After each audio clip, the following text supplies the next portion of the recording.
Sorry po, hindi po ako related sa sinabi niyong Wilfred. Naiilang na sagot ko. Ganoon ba iha? I'm sorry for making assumption. Teka, paano nga ba kayo nagkakilala itong apo ko? Sa conference po, doon po kami nakita ni Rafael.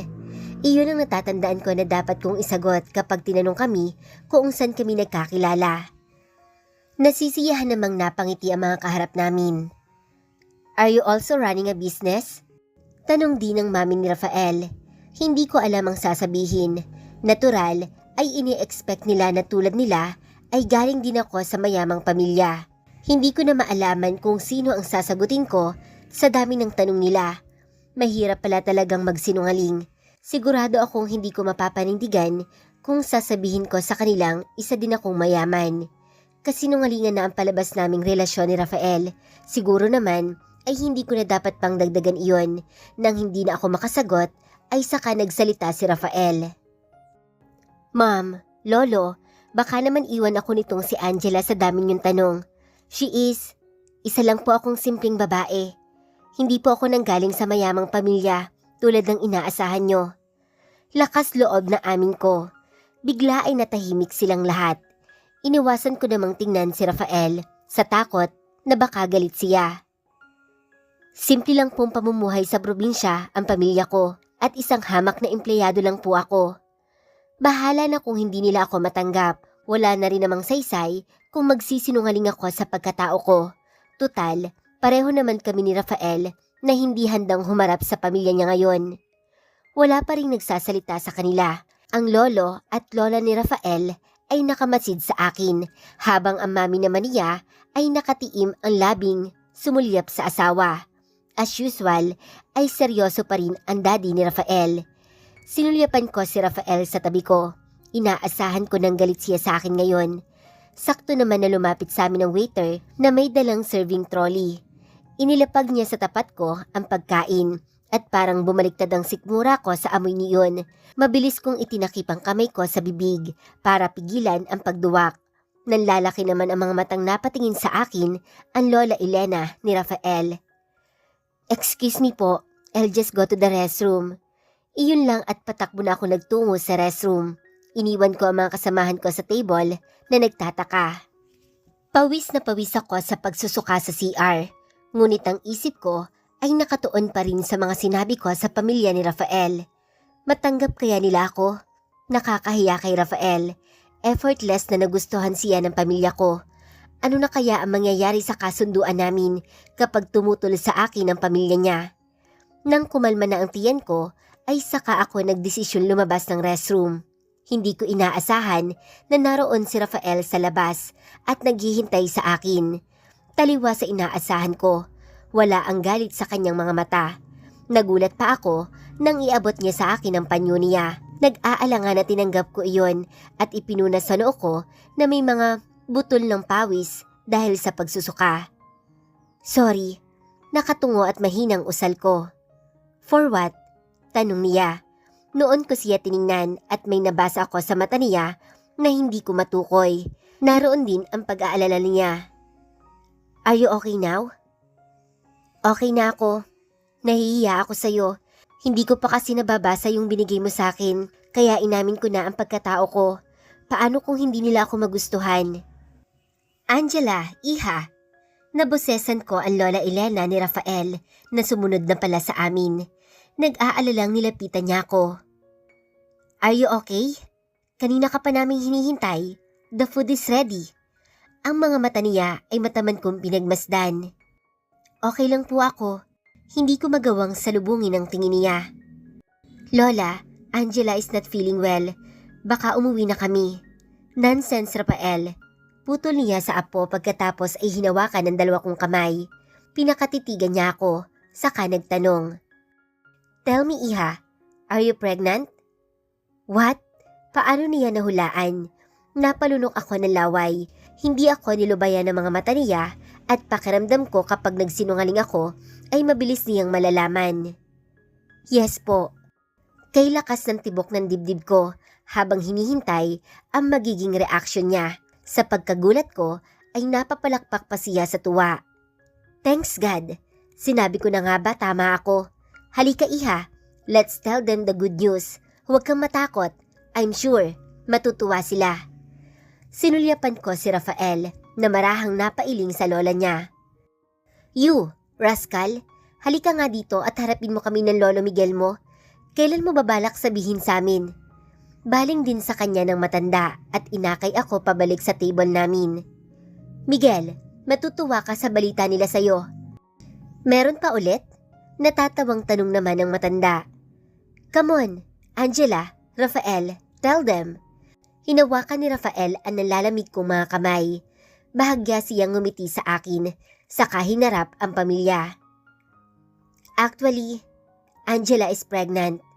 Napanganga ang mami niya at nabitawan pa ang kutsara na hawak. Ang daddy naman niya ay kunot noong tiningnan kami. Ang pinakamasaya sa lahat ay ang lolo Miguel niya. Magiging lolo ka na, Rafi. Bulalas ng matanda at umalingaw-ngaw ang malakas siyang tawa sa kabuuan ng dining area. Dahang-dahang tumayo ang mami ni Rafael at naglakad palapit sa akin. Hinawakan niya ako sa balikat at nagtama ang aming mga mata. Ang inaasahan ko ay magagalit siya, pero bagkus ay nasisiyahan siyang ngumiti sa akin. Congratulations, Iha. Oh, Rafael, you are serious after all? What makes you think I'm not being serious, Ma'am? Tanong naman ni Rafael. Mukhang nalimutan yata nila ang sinabi kong nagmula lang ako sa simpleng pamilya dahil maging ang daddy niya ay lumapit na sa akin at binati rin ako. My God, hindi halatang buntis ka, lalo na kanina sa suot mong dress. Ilang buwan na ba ang tiyan mo? Excited na tanong ng mami niya. Pa 3 months pa po, tita. Nahihiyang sagot ko. Hindi ako makapaniwala dahil nalaman nilang buntis ako ay tila nagbago ang ihip ng hangin. Oh my, Rafi, 6 months na lang at lalabas na ang apo natin. Bulalas niya. Tipid na ngumiti lang ang daddy ni Rafael sa amin. Siya nga pala, Rafael, kailan niyo balak magpakasal? Nakipag-usap ka na ba sa mga magulang ni Angela? Tanong ni Don Miguel. About that law, hindi pa. Ano? Hindi mo pa nasasabi sa pamilya niya? Dumadagundong ang boses nito. Miguel, relax. Naririnig tayo ng marami. Saway naman ang asawa niya. How dare you, Rafael? Nauna mo pang sabihin sa amin bago sa pamilya ni Angela? Where is your delikadesa? Nakakahiya sa kanila. San nga ba ang sinasabi mong probinsya, Iha? Mukhang hindi maganda ang tinatakbo ng usapan namin. Sa Quezon po. Okay lang naman po. Balak po namin ni Rafael na magpaalam sa kanila. No, hindi yun okay.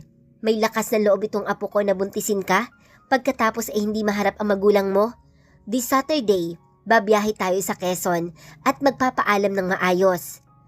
Napanganga ako sa narinig. Diyos ko, ano kayang sasabihin ni nanay? Masyado ka naman yata nagmamadali, Papa. Saway ng daddy ni Rafael. Bakit? Hahayaan niyo bang umabot ng ilang buwan ang tiyan niya bago niyo ipakasal? Pagtapak niya ng 4 na buwan, halata na yan. By the way, nakapagpa-ultrasound ka na ba, Iha? Sino ang OB-GYN mo? Tanong ng mami ni Rafael na halatang excited sa magiging apo. Yes po, tita. Si Doktora si po ang kinuha ni Rafael. Kinuha ko sa bag ang result ng ultrasound na palagi kong dala at inabot sa ginang. Panabay naman na napasinghap ito at ang Lola Elena ng pagmasdan iyon. Look at that cute little Rafael. Masayang bulalas ng mga ito. Kung paano nila nalaman na lalaki iyon ay hindi ko na alam. Angela, Iha, is it possible for us to meet your parents on Saturday? Ulit naman ni Don Miguel. Sinulyapan ko si Rafael na bahagya namang tumango kaya napipilitang sumang-ayon na rin ako. Napailing naman ang daddy niya na parang hindi sang-ayon sa mga nangyayari. O siya, make sure that you are available on Saturday, Rafi and Donna. Yes, Dad. Sang-ayon naman ang dalawa. Angela, Iha, you should tell to your parents that we're coming to discuss your wedding. Ani ng daddy ni Rafael. Yes po, sagot ko at ang totoo ay hindi ko magawang lunukin ang pagkain dahil sa sobrang kaba. Kung ano-anong eksena na ang pumapasok sa isipan ko sa gagawing bigla ang pakikipag-usap ng pamilya ni Rafael sa pamilya ko. Ngayon pa lang ay iniisip ko na kung papaano kakausapin si nanay. Ano ba itong pinasok ko? I was overwhelmed by the outpouring support from Rafael's family when they found out I was pregnant. Ang tanging ikinababahala ko na lang ay ang daddy niya na hindi ko alam kung ano ang iniisip. Bagamat nakangiti ay nahuhuli ko ang kakaibang mga tingin niya sa amin ni Rafael. Pagkatapos kumain ng hapunan ay tumayo siya at hindi ko namalayan kung saan nagtungo. Nagpatuloy kami sa pagkukwentuhan nang tumunog ang cellphone ni Rafael. "Excuse me, I need to answer this call." Paalam niya bago tumayo at naglakad palayo sa amin habang hawak ang cellphone. Base sa narinig kong pakikipag-usap niya sa kabilang linya ay nahulaan kong si Rose iyon. "My son is always busy. I sincerely hope that you'll be fine with it. Magiging kahati mo sa oras ang negosyo." Baling sa akin ang mami niya habang sinusundan ng tingin ang anak na papalayo. "Okay lang naman po sa akin. Naiintindihan ko po." Tipid na sagot ko. "Patient, Angela. It's going to take a lot of patience on your part. There are times when he can be downright stubborn. If you don't mind, gaano ba kayo katagal na magkasintahan?" "Mahigit 1 taon na po." Nahihiyang sagot ko. "That is a very short period of time, iha." Bakas ang pagkabahala sa kanyang mga mata. Pero hindi ko sinabing huwag kang magpakasal. Sana lang kung makilala pa niyo na mabuti ang isa't isa, hindi mo siya basta susukuan. "I'm counting on you. I want only wants what's best for my son." Mabilis na dugtong niya. "Opo, gagawin ko po ang lahat para intindihin siya." "Right, lalo na at magkakaanak na kayo, malaking adjustment ang pagkakaroon ng baby." Nagpatuloy kami sa kwentuhan nang may grupo ng mga kababaihan na dumating at bumati sa amin. Sa tingin ko ay mga kaibigan sila ng pamilya ni Rafael. Naagaw nila ang atensyon ng mami at lola ni Rafael. Dahil doon ay ako at ang lolo Miguel lang niya ang naiwan sa mesa. "Angela, from now on, tawagin mo na rin ako Lolo Miguel. Huwag kang mahihiya sa amin ng Lola Elena mo dahil para sa amin, isa ka na rin kapamilya." Magiliw na sabi niya. "Okay po, Lolo." Hiyang-hiya na sagot ko. Sino bang mag-aakala na tatawagin kong Lolo ang isang tulad niya? Napangiti naman siya sa akin. "Naalala ko tuloy sa iyo ang apo kong si Krista. Napakadalang umuwi dito at nawili na sa ibang bansa. Pero hindi mo katulad ay napakadaldal ng batang iyon." Gusto kong itanong kung sino ba si Krista. Kaso baka makahalata siya kung bakit hindi ko kilala ang babae. "You know, iha, we came from a simple family. Kaya huwag kang mahihiya sa amin. Napakahirap ng panahon noon. Nagkataon lang na nakauna kami sa negosyo. Kaya kami nakakapamuhay ng komportable ngayon. Pero ang pinakamahirap na parte ay ang pagpapalago noon. Si Rafi, malaki ang hirap niya noon nang simulan ko silang turuan na magnegosyo. Silang dalawa ng kapatid niyang si Maricel." Napatango ako. "Salamat po. Kahit galing ako sa isang simpleng pamilya, tanggap niyo po ako. Mabuti naman at walang kaso sa kanila kung hindi ako tagapagmana o galing sa mayamang pamilya. Base sa mga kilos ni Don Miguel ay likas sa kanya ang pagiging masiyahin. Iniisip ko tuloy kung bakit siya gumawa ng kondisyon na aalisin kay Rafael ang negosyong pinaghirapan nito kung hindi siya magkakapamilya. Mukhang wala sa karakter niya ang pagiging malupit. Hindi ako naghahanap ng babae na makakapagpayaman sa amin. Hindi naman namin kailangan yon. Mas gusto ko ay ang babae na magmamahal kay Rafael ng totoo at mamahalin din ang apo ko. Habang sinasabi iyon, ay titig na titig siya sa akin at para namang tinatambol ang dibdib ko sa kaba. Kinakabahang ngumiti lang ako. Sana naman ay hindi siya makahalata sa amin ni Rafael. Paano kung dumating ang panahon na maghiwalay kami ng apo niya? I know it will break his heart at ngayon pa lang ay nilalamon ako ng matinding guilt. "Excuse me po, Lo. Pupunta po muna ako sa restroom." Paalam ko. "Okay, iha. Ganyan talaga ang nabubuntis. Tumatawang sagot naman ito. Humakbang na ako patungo sa restroom. May nadaanan akong bukas na pintuan at may ilang hakbang ng hagdan na patungo sa isang open space na may maliit na fountain at bench. Akmang lalampas na ako pero hindi sinasadyang narinig ko ang pamilyar na boses na tila galit. What do you think you're doing, Rafael? Sa tingin mo ba, hindi ko alam kung anong pinaplano mo? Mahina pero galit na tanong ng Daddy Rafi ni Rafael. Biglang natigilan ang mga paa ko sa paghakbang. Bahagya akong sumilip. Naroon si Rafael at ang parents niya. Ngunit hindi nila ako nakita. Kailan pa sila nagpunta dito? Hindi ko na malayan na nagtungo din dito ang mami ni Rafael. Dad, I don't understand. That's bullshit. Ni hindi mo siya nagawang ipakilala sa amin pagkatapos ihaharap mo sa amin at ngayon, sasabihin mong magpapakasal kayo? So what do you want me to do now? Inis na tanong ni Rafael. Nakipaglaban siya ng tinginan sa ama. Kinakabahan ako, pero hindi ko naman magawang umalis. Tapatin mo ako.